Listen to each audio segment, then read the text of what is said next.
Hey guys, what's going on? Back here with another quick install. Well, actually, how-to video. We're installing today a backup camera system. This one is actually pretty cheap. Found it at Amazon. It did came with a promotion. So if you leave a review, they will give you a backup monitor for that specific camera. It works pretty good so far, at least.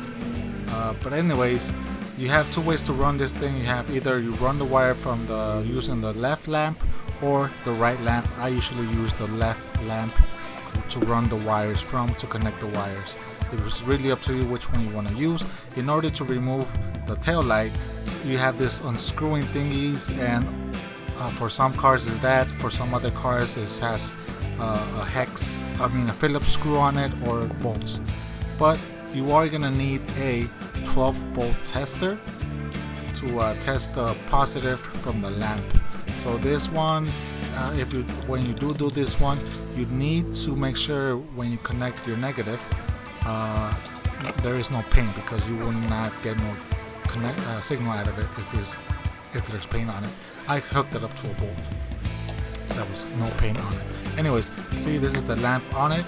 You just pretty much follow the lamp, and this one is, as far as this one goes, this is the purple and black wire. This one has it's actually one connection, if you could tell, that runs all the wires for all the lights.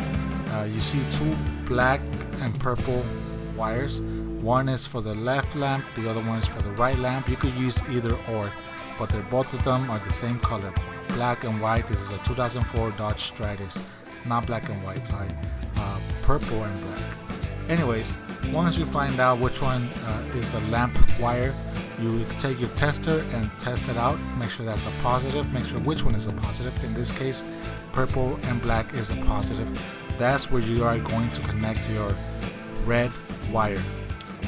The red wire is gonna go to your backup camera, and once you connect your backup camera, there's different ways to do it. You could either run the backup wire from right there from the bumper through the seal, or you can make some holes and make it look more professional.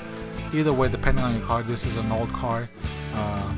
The seal, the thing that covers the metal part of the car, it doesn't stay any longer.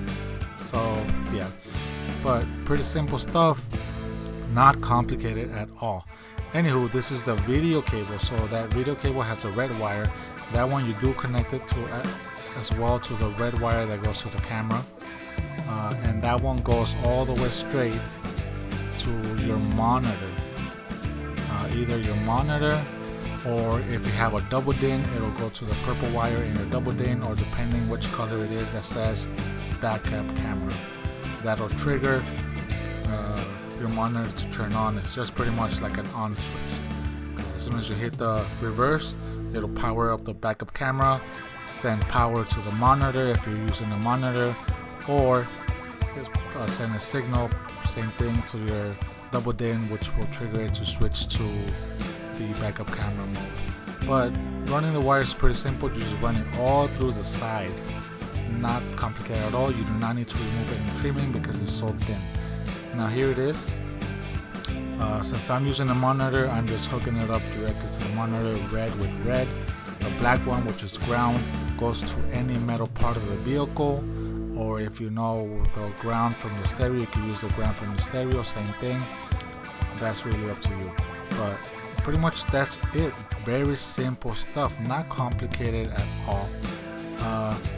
But this monitor does have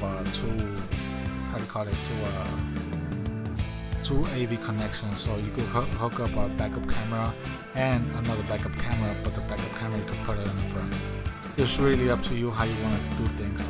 Anyways guys, thanks for watching. Make sure to hit the like button and subscribe for more how-to and tech videos.